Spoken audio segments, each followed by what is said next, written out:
Katrina, Lenk and Tony Shalhoub perform. Omar Sharif, from the band's visits at the Tony Awards on Sunday night.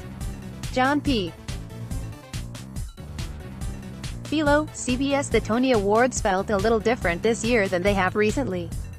It was a year without a Hamilton or a Dear Evan Hansen. There was no one original, out-of-nowhere show that came into the Tony Awards as a pop phenomenon.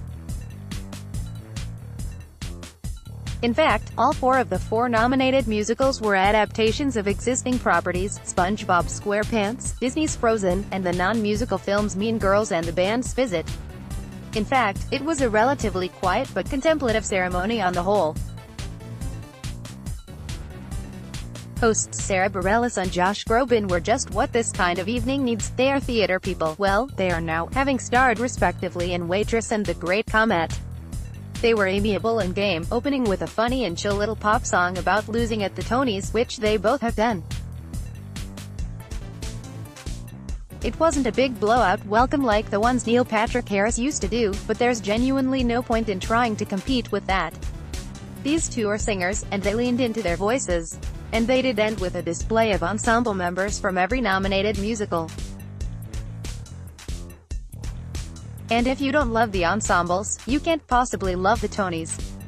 As for the awards themselves, some things that seemed highly likely panned out, including generous attention for the current revival of Tony Kushner's Angels in America.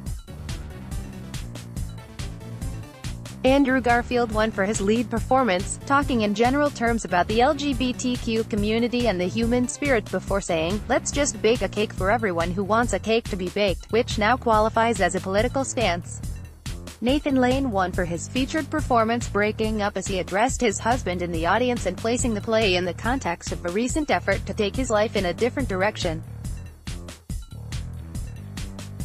Angels also won Best Revival of a Play, beating out versions of Lobby Hero and The Iceman Cometh, among others. But one of those others, Three Tall Women, may not have won for the play itself, but both its lead actress and its featured actress won. Laurie Metcalf, doubtless having more fun collecting a Tony than she would be having talking about the cancellation of Roseanne, won in the lead category. And Glenda Jackson, who's only recently returned from a long break from acting during which she served in the British Parliament, yes, you may insert your exclamation points here if this is new information, won in the featured category. Best Play was won by Harry Potter and the Cursed Child, another piece of intellectual property stretched to make something new, and it grabbed Best Direction of a Play as well. Director John Tiffany said it was his boyfriend's birthday and asked everyone to sing "Happy Birthday," which they did. This was either the most darling or the most mortifying thing you have ever seen, and you should disclose to each other which one you think it is before you marry anyone. The big winner in musicals was The Band's Visit, based on a 2007 film about a group of Egyptian musicians who accidentally end up staying in an Israeli town. It won Best Musical, and it took 3 out of the 4 acting awards. Lead actor Tony Shalhoub, who, yes, you may know from Monk and Wings and Big Night and all sorts of things, lead actress Katrina, Lenk, and featured actor Ariel Stachel, who spoke of what it meant to him as a Middle Eastern actor to be playing a Middle Eastern character. Featured actress in a musical was given to Lindsay Mendez for Carousel, and while she may have been in a different show, she touched on one of the same themes Stachel did, recalling that when she was younger, she was told to change her name to Matthews if she wanted to work. The ceremony producers went well out of their way to include quite a bit of Bruce Springsteen, whose Broadway show received a special award, seemingly for bringing new people into Broadway theaters. On top of that, Springsteen performed a long monologue and a bit of My Hometown, as he does in the show. While his piece isn't a musical in any traditional sense, it seemed to suffer a little from the same thing that usually plagues musicals that try to present themselves on the Tonys broadcast. Out of context, it didn't really land the way it would in an intimate theater. But again, that's a common problem in the musicals category. The Tonys broadcast serves as a time to introduce people to shows, but particularly in the case of Mean Girls, it was hard to believe the relatively lifeless and disjointed presentation we saw was going to entice a lot of people to see it. Although all hail Tina Fey for introducing it by saying, "All 4 of tonight's Best Musical nominees are based on movies." But only one of these movies paid for my boat. The SpongeBob SquarePants song featured some of the fun work of presenting Squidward with at least some of his multiple legs, plus it featured group tap dancing, which every Tony's broadcast should have, but it seemed not to quite pop off the stage the way they might have hoped. Frozen was pleasantly Disney, but not much more than that. The band's visit did by far the best. Omar Sharif, a song primarily sung by Lenk as she recalls movies and music she's loved, conveyed the intimacy of the show and of the relationships between the characters without sagging or feeling underpowered just because it was seen in isolation.